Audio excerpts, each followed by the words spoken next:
बिस्मिल्लाहिर्रहमानिर्रहीम। अस्सलाम वालेकुम। आज मैं आपको चिकन पॉपकॉर्न बनाना सिखाऊंगी जो कि क्रंची और बहुत मजेदार बनेंगे। तो इसको बनाने के लिए हमें चाहिए होगा बोनलेस चिकन आधा किलो, जिसे आप बाइट साइज के पीसेस में काट लीजिएगा।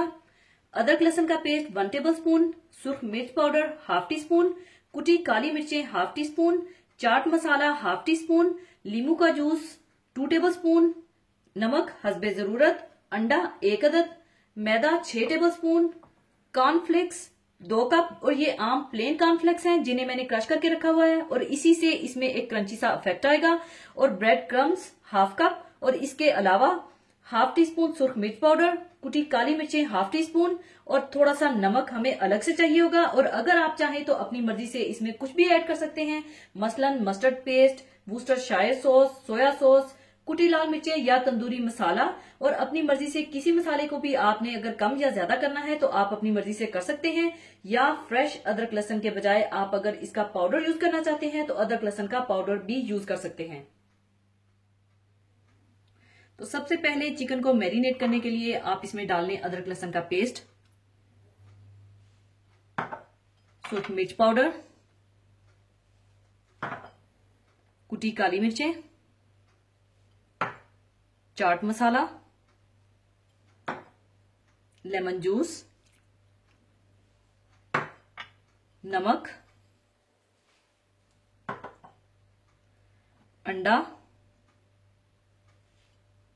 और 2 टेबल स्पून मैदा डालकर इसे अच्छी तरह से मैरिनेट कर लें।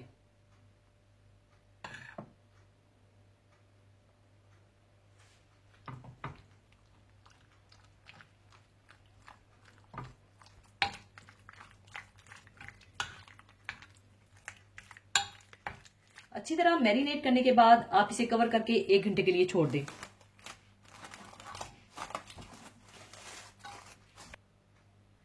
और दूसरी तरफ आप कॉर्नफ्लेक्स में 4 टेबलस्पून मैदा डालकर रख लें और साथ ही ब्रेड क्रम्स, सूर्ख मिर्च पाउडर, कुटी काली मिर्चें और नमक मिलाकर रख लें।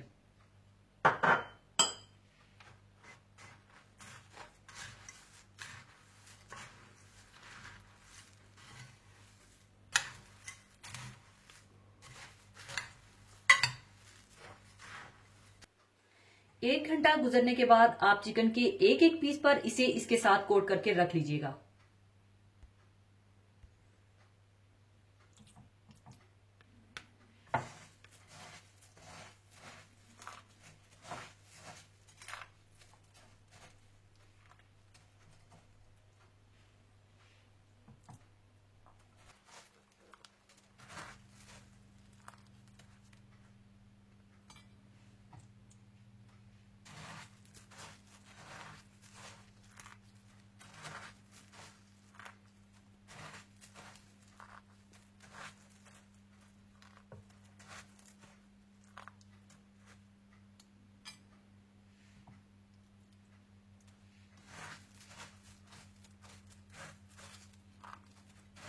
और इसी तरह से आप सारा चिकन कोट करके रख लें।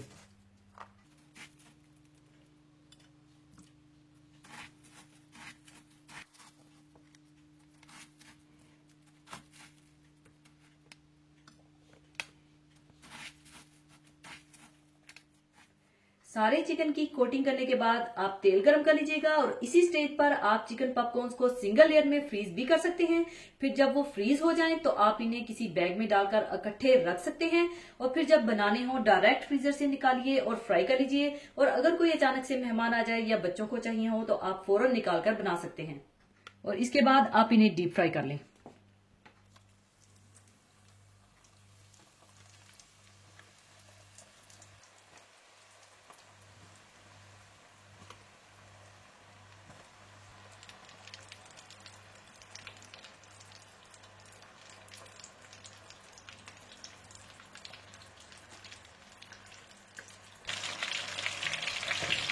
और इस तरह से आप गोल्डन ब्राउन करके निकालते जाएं।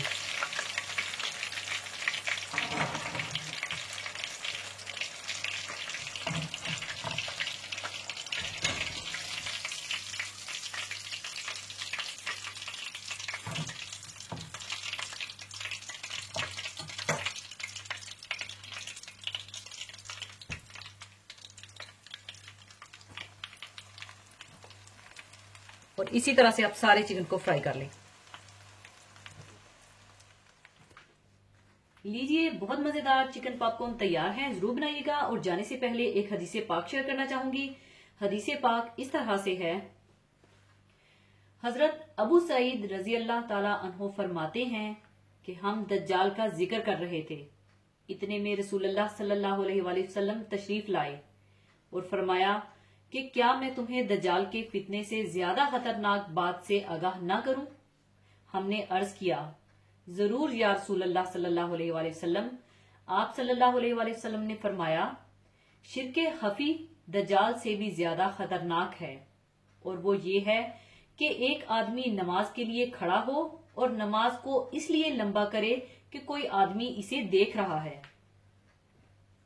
ये आलम जिसमें हम हैं और हमको जिसमें काम करने का मौका दिया गया है, आलमे जाहिर है, और हमारे हवास और हमारी सोचों का दायरा भी यहाँ सिर्फ जाहिर और मजाहिर ही तक महदूद है। यानी यहाँ हम हर शख्स का सिर्फ जाहिरी चालो चलन देखकर ही उसके मुतल्लिक अच्छी और बुरी राय कायम कर सकते हैं और इसी की बुनियाद पर उसके साथ मुआमला कर सकते हैं। जाहरी अमाल से परे इनकी नीयतों, इनके दिल के भेदों और सीनों के राजों के दरियाफ्त करने से हम कासिर हैं। लेकिन आलमे आखिरत में फैसला करने वाला अल्लाह ताला अल्लामुल गयूब है और वहां इसका फैसला नीयतों और दिल के इरादों के लिहाज से होगा। गोया अहकाम के बारे में जिस तरह यहाँ जाहरी अमाल असल हैं और किसी की नीयत पर यहाँ कोई फैसला नहीं किया जाता है, इसी तरह आखिरत का मामला इसके बरअक्स होगा और अल्लाह ताला का फैसला नीयतों पर होगा और जाहरी अमाल को इनके ताबे रखा जाएगा। अल्लाह ताला का फरमाने मुबारक है, उनको यही हुक्म दिया गया था कि वो इखलास के साथ अल्लाह की इबादत करें, यकसू होकर और नमाज पढ़ें, ज़कात दें, और यही सच्चा दीन है। इस हदीस का हासिल भी ये है कि अल्लाह ताला अमल के साथ नीयत का और जाहिर के साथ बातिन का देखने वाला है।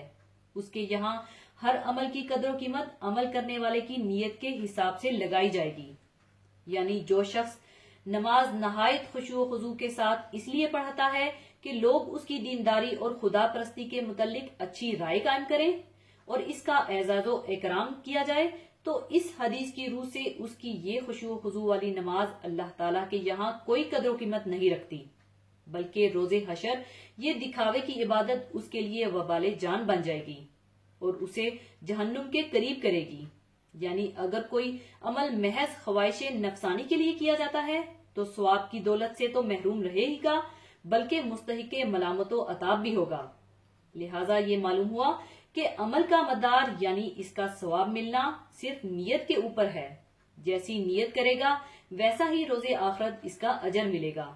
अल्लाह ताला हम सबको हर काम नेक नियत से करने की तौफीक अता फरमाए।